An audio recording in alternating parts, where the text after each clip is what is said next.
মৰমৰ ছাত্ৰ ছাত্ৰীসকল বছৰীয়া পৰীক্ষাৰ ২০২৪-২৫ চনৰ ক্লাছ 8-ৰ এখন গণিতৰ প্ৰশ্ন কাকত এখন শিৱসাগৰ ডিষ্ট্ৰিক্টৰ হয়। এই প্ৰশ্নখনৰ যিখিনি MCQ প্ৰশ্ন আছে সেই প্ৰশ্নখিনি আজি তোমালোকৰ লগত আলোচনা কৰিম। প্ৰথম প্ৰশ্ন দিয়া আছে ১ নম্বৰ প্ৰশ্ন a আৰু -a বিয়োগফল। অপশ্যন দিয়া আছে 0, টুৱাইচ a আৰু a স্কোৱাৰ। এতিয়া কৈছে আমাৰ a আৰু -a বিয়োগফল। বিয়োগফল বুলি ক'লে আমি কি কৰিব লাগিব? বিয়োগ কৰিব লাগিব। আমি ইয়াত পাতো a আৰু ইয়াত আছে -a আছে। -aটো আমি ব্ৰেকেটৰ ভিতৰত ৰাখিম। এতিয়া কি হ'ব আমাৰ মাইনাছ আৰু মাইনাছ হ'লে কি হৈ যাব? প্লাছ হৈ যাব। এতিয়া a + a ইজুকেল টু কিমান হৈ গ'ল আমাৰ? Twice a। গতিকে ইয়াত শুদ্ধ উত্তৰ হ'ব অপশ্যন 2, টুৱাইচ a। তাৰপিছৰ প্ৰশ্নটো -2m আৰু পূৰণ -1/m, তাৰ আমাৰ পূৰণফলটো কিমান হ'ব দিছে? আমাৰ দিয়া আছে ইয়াত -2m আছে আৰু 1/2m আছে। এতিয়া আমি 1/2m -2m আৰু -1/2m, এতিয়া চব মাইনাছ মাইনাছ আমাৰ কি হৈ যাব? প্লাছ হৈ যাব। এতিয়া কি হ'ব? আমি টুৱাইচ m 1/2m। এতিয়া আমি 2 আৰু 2টো কাটিলোঁ। m আৰু m পূৰণ কৰিলে কিমান হ'ব আমাৰ? m square. গতিকে ইয়াত শুদ্ধ উত্তৰ হ'ব m স্কোৱাৰ। 1 নম্বৰটো ইয়াত শুদ্ধ। 3 নম্বৰ প্ৰশ্ন x + y আৰু x - y যোগফল। আমাক দিয়া আছে x + y আৰু দিয়া আছে x - y, আমাক কি কৈছে? যোগফল কৈছে। যোগফল কৰিলে কিমান হ'ব আমাৰ? x + y, আমি যদি ব্ৰেকেট ভাঙি দিওঁ x - y হৈ গ'ল। y আৰু y কাটিলোঁ। x আৰু x কৰিলে কিমান হৈ যাব আমাৰ? 2x। গতিকে x + y আৰু x - y আমাৰ যোগফল কিমান হ'ব? 2x। 1 নম্বৰটো ইয়াত শুদ্ধ। তাৰপিছত 4 নম্বৰ প্ৰশ্নটো কৈছে 999ৰ বৰ্গ নিৰ্ণয়ৰ কাৰণে উপযুক্ত কোনটো অভেদ হ'ব? অপশ্যন দিয়া আছে a + b whole square equal to a² - 2ac + b square, a - b whole square equal to a² - 2ac + b square, a² - b square equal to a + b * a - b। 4 number দিয়া আছে। এতিয়া 999টো আমি কেনেকৈ কৰিম? ইয়াৰ যদি আমি বৰ্গ উলিয়াওঁ, আমি কি কৰিম? এইটো 1000ৰ পৰা বিয়োগ কৰিম। 1000 - 1 হোল স্কোৱাৰ। তাৰমানে কি সূত্ৰত হ'ব? a - b হোল স্কোৱাৰ সূত্ৰত হ'ব।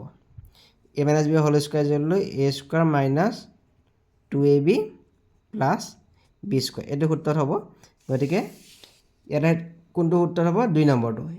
a - b whole square equal to a² - 2ab + b square. 5 number প্ৰশ্নটো কৈছে এখন আয়তাকাৰ বাগিচাৰ কালি m + n একক আৰু প্ৰস্থ m - n একক হ'লে বাগিচাখনৰ কালি কিমান হ'ব? এতিয়া আমি জানো যে আয়তৰ কালি সমান দিশ পূৰণ প্ৰস্থ। গতিকে কি হ'ব? আমি ইয়াত আমি দিশ আৰু প্ৰস্থ পূৰণ কৰিম m + n।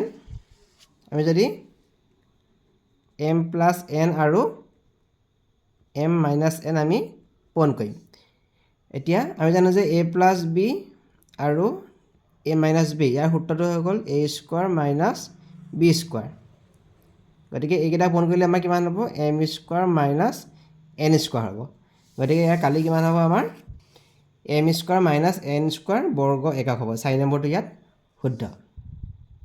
6 নম্বৰ প্ৰশ্ন দিছে আমাক 4 চেণ্টিমিটাৰ বাহুৰ বৰ্গক্ষেত্ৰ এটাৰ ভিতৰত আঁকিব পৰা বৃত্ত এটাৰ সৰ্বোচ্চ ক্ষেত্ৰফল। অপশ্যন দিয়া আছে 4π² বৰ্গ চেণ্টিমিটাৰ, π/4 বৰ্গ চেণ্টিমিটাৰ, 4π বৰ্গ চেণ্টিমিটাৰ, 16 π চেণ্টিমিটাৰ। আমাক কৈছে বৰ্গক্ষেত্ৰটো কিমান কৈছে? 4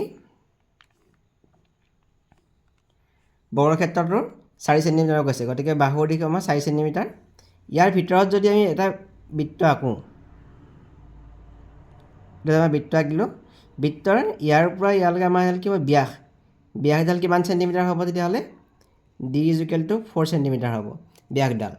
কিন্তু আমাক কৈছে আমি কালি উলিয়াব হ'লে বৃত্তৰ কালি উত্তৰটো জানো? πr²। গতিকে ব্যাসাৰ্ধ কিমান হ'ব আমাৰ? r = d/2। তাৰমানে 4 যদি আমি 2 হৰণ কৰোঁ কিমান হ'ব? 2। আমি ব্যাসাৰ্ধ পালোঁ 2। বৃত্তৰ কালি উলিওৱা সূত্ৰটো πr²। আমি পাই পাতি লৈছোঁ r ৰ মান 2 স্কোৱাৰ 4 পাই বৰ্গ চেণ্টিমিটাৰ হ'ব গতিকে ইয়াত কোনটো শুদ্ধ হ'ব ইয়াত 3 নম্বৰটো শুদ্ধ হ'ব 4 পাই বৰ্গ চেণ্টিমিটাৰ তাৰ পিছৰ প্ৰশ্নটো এটা বৰ্গৰ পৰিসীমা 4a মিটাৰ হ'লে ইয়াৰ কালি কিমান হ'ব বৰ্গটোৰ পৰিসীমা দিয়া আছে 4a মিটাৰ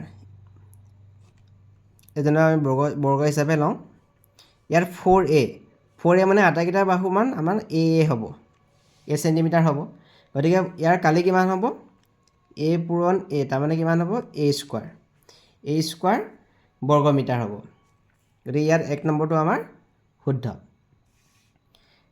8 নম্বৰ প্ৰশ্ন 2 চেণ্টিমিটাৰ বাহু বিশিষ্ট তিনিটা ঘনক দীঘে দীঘে লগোৱা হ'ল এই ক্ষেত্ৰত সৃষ্টি হোৱা আয়তীয় ঘনকটোৰ আয়তন এতিয়া আমি কি কৰিব লাগিব বাহু কৈছে আমাৰ 2 চেণ্টিমিটাৰ 2 চেণ্টিমিটাৰ ঘনক আমাৰ তিনিটা লগাইছে আমি ঘনকটো আঁকিছোঁ ইয়াৰ পৰা ইয়ালৈ দিশটো আমাৰ 2 চেণ্টিমিটাৰ ইয়াতো 2 চেণ্টিমিটাৰ 2 চেণ্টিমিটাৰ ইয়াৰ প্ৰস্থ কিমান হ'ব প্ৰস্থটো 2 চেণ্টিমিটাৰ আৰু উচ্চতা কিমান হ'ব উচ্চতা 2 চেণ্টিমিটাৰ গতিকে ইয়াৰ আমাৰ আমি যেতিয়া আয়তন উলিয়াম দিশ প্ৰস্থ পূৰণ উচ্চতা আমি তিনিটা পূৰণ কৰিব লাগিব এতিয়া আমাৰ দিশটো কিমান হৈ যাব 2 2 2 কিমান হৈ যাব 6 প্ৰস্থ কিমান হৈ গ'ল 2 উচ্চতা কিমান হৈ গ'ল 2 6 গুণ 12 24 ঘন চেণ্টিমিটাৰ হ'ব গতিকে ইয়াৰ শুদ্ধটো হ'ব অপশ্যন এ 24 ঘন চেণ্টিমিটাৰ তাৰপিছতে কৈছে 9 নম্বৰ প্ৰশ্ন 1 ঘনমিটাৰ আয়তনৰ ঘনক এটাৰ পৰা 1 ঘন চেণ্টিমিটাৰ আয়তনৰ কিছুমান সৰু সৰু ঘনক সমানকৈ কাটি উলিওৱা হ'ল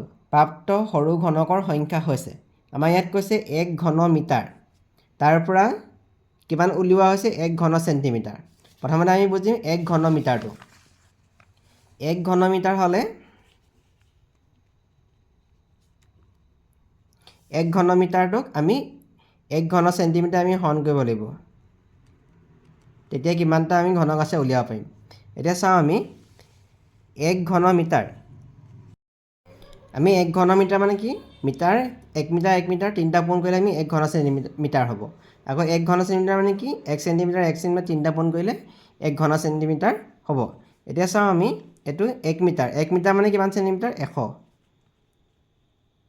100 চেণ্টিমিটাৰ আকৌ এইটো 1 মিটাৰ মানে হৈ গ'ল 100 চেণ্টিমিটাৰ এইটো 1 মিটাৰ মানে হৈ গ'ল 100 চেণ্টিমিটাৰ তলত যিটো আমি চেণ্টিমিটাৰ তিনিটা থাকিব সেইকেইটা কটাকটি গুচি যাব তলত যিকেইটা চেণ্টিমিটাৰ থাকিব তিনিটা চেণ্টিমিটাৰ ঘন চেণ্টিমিটাৰ হ'ব এইটো কটাকটি গুচি যাব তাৰমানে 100 100 আৰু 100 তিনিটা পূৰণ কৰিম আমি তিনিটা পূৰণ কৰিলে 1 ইয়াত দুটা শূন্য ইয়াতো দুটা শূন্য ইয়াতো দুটা শূন্য এইটো আমাৰ শুদ্ধ উত্তৰ হ'ব ইমানটা আমি ঘনক কাটি উলিয়াব পাৰিম গতিকে ইয়াৰ শুদ্ধ উত্তৰ হ'ব অপশ্যন ইয়াৰ হ'ব 4 পিছতো কৈছে 8 চেণ্টিমিটাৰ উচ্চতাৰ চুঙা এটাৰ ভূমিতলৰ কালি r বৰ্গ চেণ্টিমিটাৰ হ'লে চুঙাটোৰ আয়তন হ'ব অপশ্যন দিয়া আছে আমাক 2r ঘন চেণ্টিমিটাৰ 4r স্কোৱাৰ ঘন চেণ্টিমিটাৰ r স্কোৱাৰ ঘন চেণ্টিমিটাৰ 2r স্কোৱাৰ ঘন চেণ্টিমিটাৰ আমাক কৈছে চুঙাৰ ভূমিতলৰ কালি আমি যদি এইটো চুঙা আঁকোঁ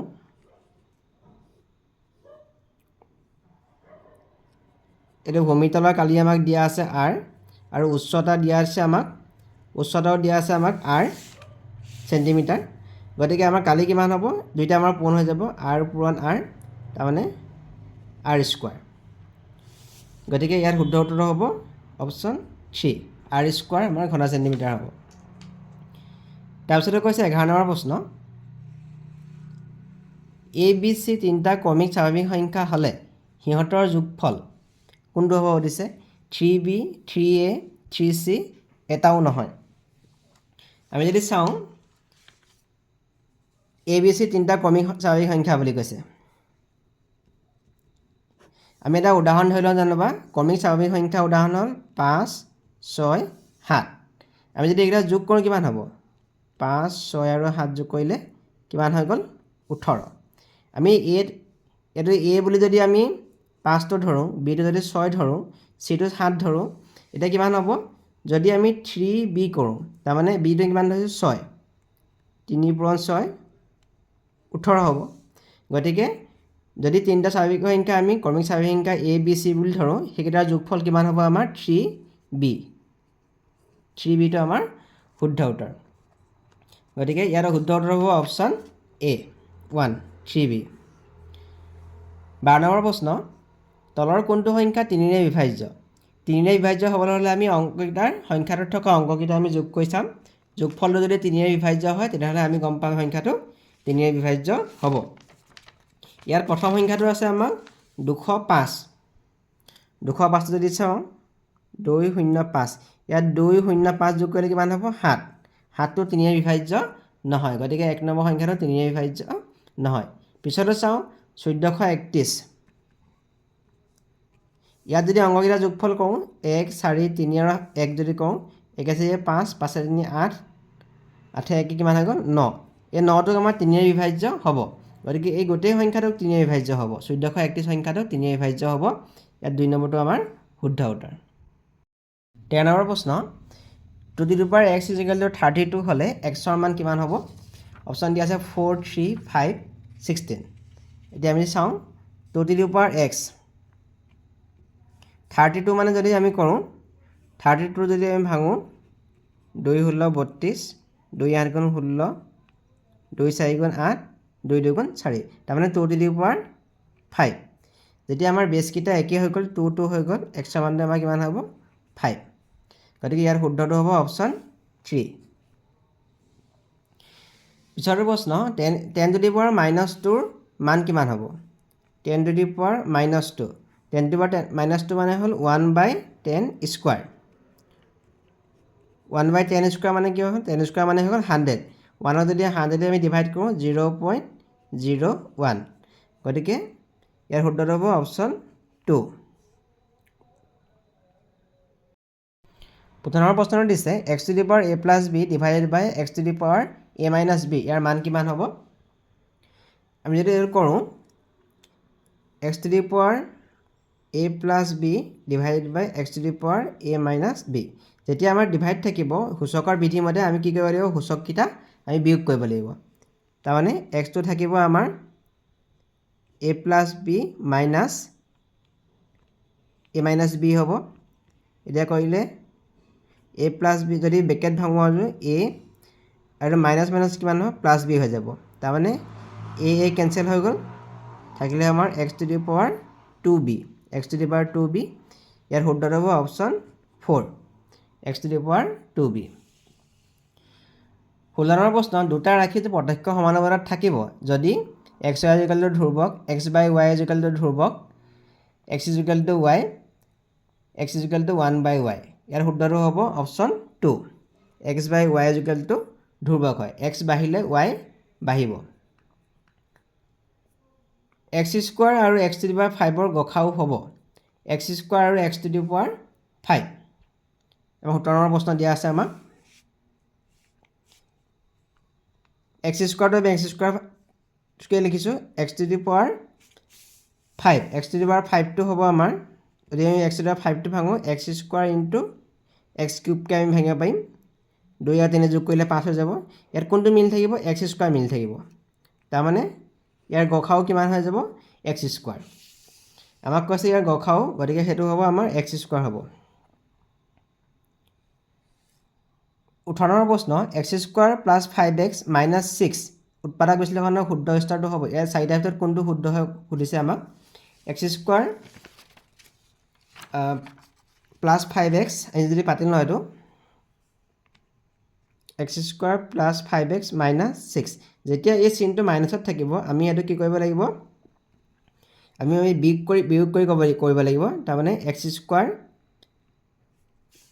ইয়াত আমি যদি 6 minus 1 কৰোঁ তেতিয়াহে এইটো হ'ব কাৰণ কেলে x square minus plus 6x minus x minus 6 হৈ যাব x কমন ল'লোঁ x প্লাছ 6 মাইনাছ 1 কমন ল'লোঁ x প্লাছ 6 তাৰমানে x plus 6 into x minus 1 তাৰমানে কোনটো শুদ্ধ হ'ব আমাৰ x square plus 6 minus 1 into x গতিকে ইয়াত হ'ব শুদ্ধ আমাৰ 3 নম্বৰ অপশ্যনটো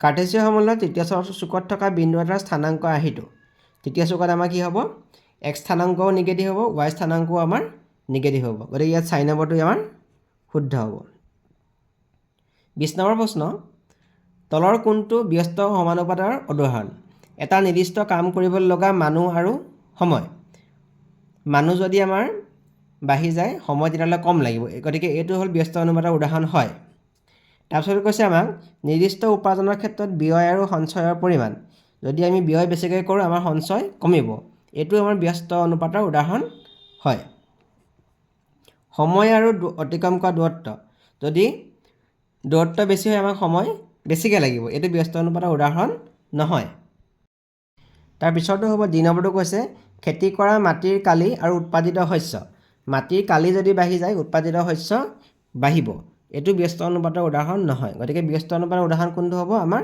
এ আৰু বি অপশ্যন কোনটো আছে ইয়াত ১ এ আৰু বিটো আমাৰ ব্যস্ত অনুপাতৰ উদাহৰণ